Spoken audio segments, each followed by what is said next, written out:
Nah, Assalamualaikum warahmatullahi wabarakatuh. Selanjutnya saya akan membahas dan menjelaskan pembahasan yang ketiga dari makalah saya, yaitu pendidikan yang berlangsung di luar sekolah.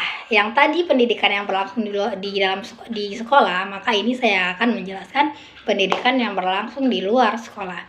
Nah, Sujana mengemukakan pengertian pendidikan di luar sekolah sebagai berikut.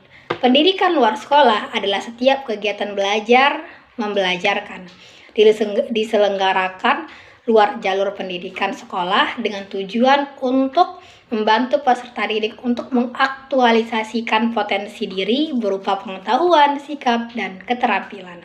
Nah, dengan pendidikan luar sekolah ini diharapkan para pendidik mampu menciptakan kemajuan bangsa dengan mencerdaskan masyarakat yang terbatas ilmunya. Bentuk satuan PLS sebagaimana diundangkan dalam UU SPN 1989 pasal 9 ayat 3 meliputi pendidikan keluarga, kelompok belajar, kursus, dan satuan pendidikan yang sejenis.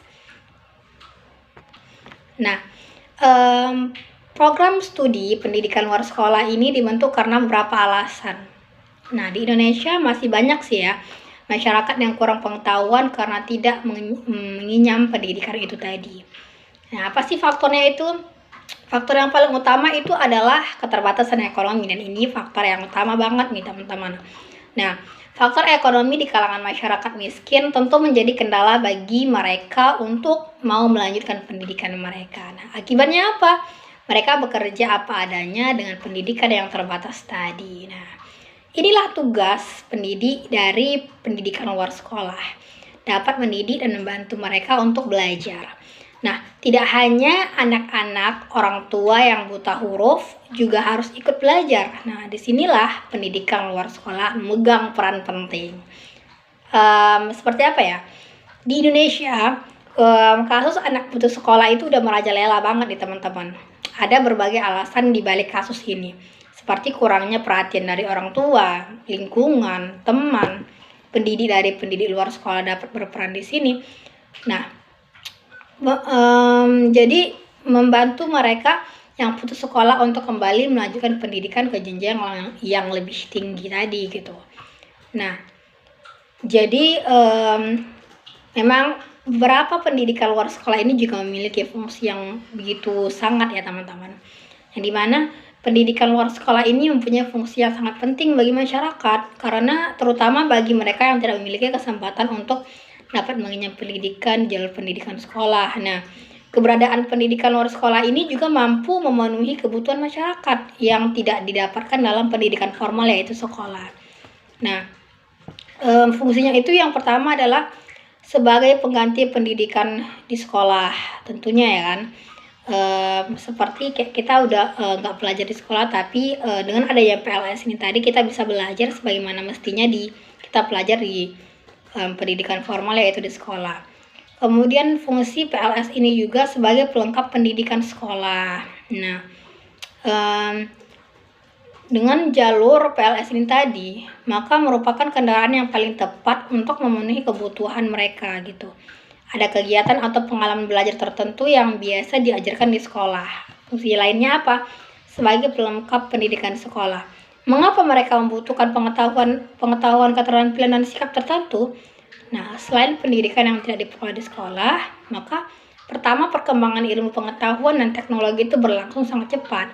Jadi, sehingga kurikulum sekolah sering tertinggal. Hal ini dapat dicapai dengan melakukannya melalui PLS ini tadi. Nah, kemudian PLS ini juga tadi selain dia memiliki fungsi, dia juga memiliki tujuan, karena setiap sesuatu yang tercipta itu pasti memiliki tujuan. Seperti tujuan pendidikan luar sekolah. Sebagaimana ya diuraikan dalam PPRI nomor 73 tahun 1991 tentang pendidikan luar sekolah. Menurut Santoso S. Hamijoyo 1973 menyatakan bahwa tujuan pendidikan luar sekolah itu adalah untuk membantu memecahkan masalah terlantarnya pendidikan. Nah, maka baik mereka yang belum pernah sekolah maupun yang gagal atau drop out maupun yang putus sekolah itu mampu untuk belajar dan mengenyam pendidikan yang sama seperti di sekolah gitu. Nah, satuan pendidikan non formal dan contohnya misalnya ya. Nah, seperti apa sih ya satuan pendidikan non formal itu dan contohnya?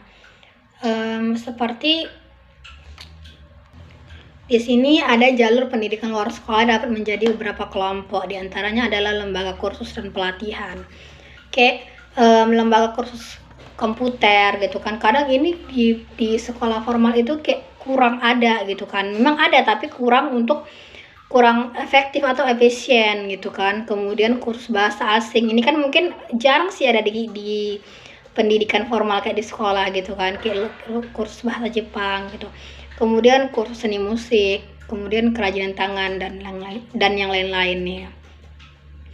Nah, kemudian di sini kita bahas mengenai contoh pendidikan luar sekolah sebagai suplemen pendidikan sekolah, seperti kelompok belajar, kemudian tempat untuk penitipan anak, sanggar, tempat kursus, majelis taklim, atau lembaga pelatihan khusus lainnya. Dan di setiap kayak lembaga atau komunitas ataupun tempat-tempat kursus itu mungkin kita di situ memperoleh ilmu dan di situ juga kita belajar gitu kan.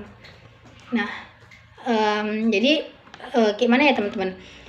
Karena bimbingan belajar oleh lembaga adalah aktivitas pendidikan yang diselenggarakan oleh suatu lembaga gitu. Nah, itu juga termasuk salah satu pendidikan, kayak kita tuh belajar bisa kita dapat ilmu dari situ. Apa yang kita nggak dapat di sekolah mungkin bisa kita dapatkan di luar, karena itu adalah sebagian dari keterampilan ataupun skill ataupun basic lain kita. Nah, seperti itu teman-teman. Nah, selanjutnya akan saya jelaskan di bab selanjutnya. Demikian, assalamualaikum warahmatullahi wabarakatuh.